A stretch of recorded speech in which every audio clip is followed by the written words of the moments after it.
Hai, perkenalkan nama saya Noval, absen 23. Saya Putri, absen 27. Saya Nabila, absen 21. Saya Igan, absen 12.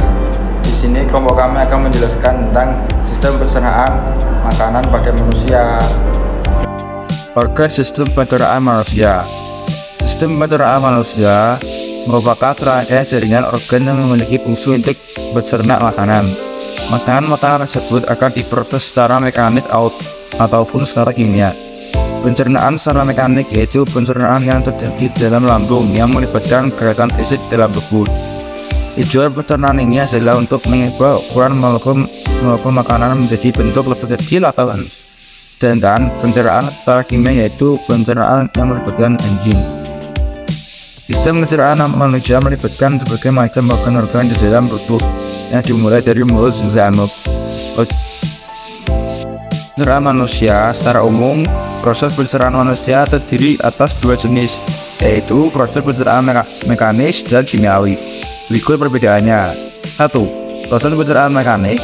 Proses merupakan pencernaan mekanis yang dilakukan dengan gerakan-gerakan seperti mengunyah, menelan, menghancurkan, meremas makanan.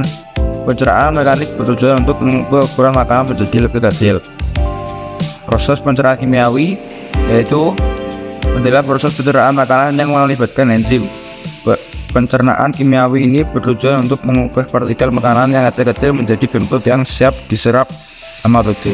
Proses pencernaan manusia melibatkan alat-alat pencernaan sebagai berikut: 1. Rongga mulut, 2. kerongkongan, 3. lambung, 4. usus halus, 5. usus besar, 6. rektum, 7. anus. Semua alat pencernaan tadi dibedakan menjadi saluran pencernaan dan kelenjar pencernaan. Saluran pencernaan merupakan saluran yang memproses makanan dengan mengunyah perlahan dan pencampuran. Sedangkan kelenjar pencernaan adalah alat pencernaan yang dapat menghasilkan enzim-enzim untuk pencernaan kimia. Kita akan membahas organ dan prosesnya satu persatu. Kita mulai dari nomor 1, yaitu rongga mulut. Di dalam mulut manusia terdapat gigi, lidah, air liur, dan kelenjar ludah yang berfungsi untuk menjalankan proses mekanik dan kimiawi dari makanan supaya bisa masuk ke pencernaan. Yang kedua ada kerongkongan atau esofagus yang merupakan saluran penghubung antara mulut dan lambung. Di kerongka ini, semua minuman atau makanan yang sudah dikunyah akan melaju ke lambung. 3. Lambung atau vertikulus. Lambung adalah kantung yang terletak di rongga perut sebelah kiri.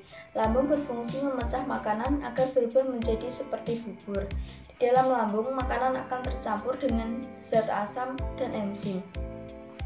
4. Usus halus.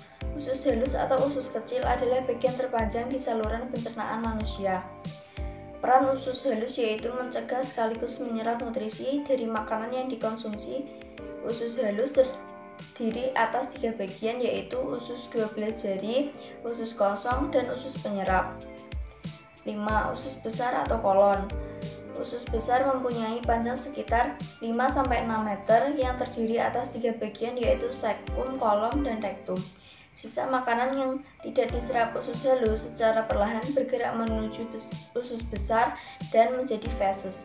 Usus ini adalah bagian terakhir atau ujung dari sistem pencernaan. 6. Rektum. Rektum atau disebut juga poros usus merupakan bagian akhir dari usus besar. Rektum menjadi penghubung antara usus besar dan anus. Organ ini berguna untuk menampung feses dari usus besar sampai tiba saatnya dikeluarkan lewat tubuh anus. Kerja sistem pencernaan manusia. 1.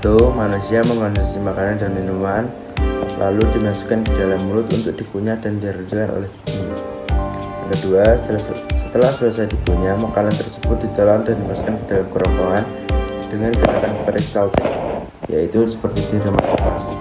Yang ketiga, makanan mulai masuk ke lambung. Di tempat ini, makanan kembali dihaluskan dengan gerakan otot-otot lambung dan diproses secara kimiawi.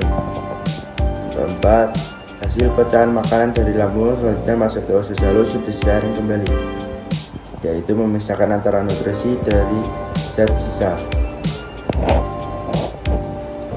Kelima, nutrisinya diambil sisa makanan menuju usus besar dan mengalami pembusukan dan berubah menjadi feses. Yang keenam, feses terdorong secara lambat dan teratur oleh gerakan peristaltik dan simpan ke dalam rektum sebelum dilakukan oleh anus. Selanjutnya muncul kontraksi otot dinding perut yang diikuti dengan mengendurnya otot sphincter anus dan kontraksi kolon serta rektum. Akibatnya feses terdorong keluar lewat anus.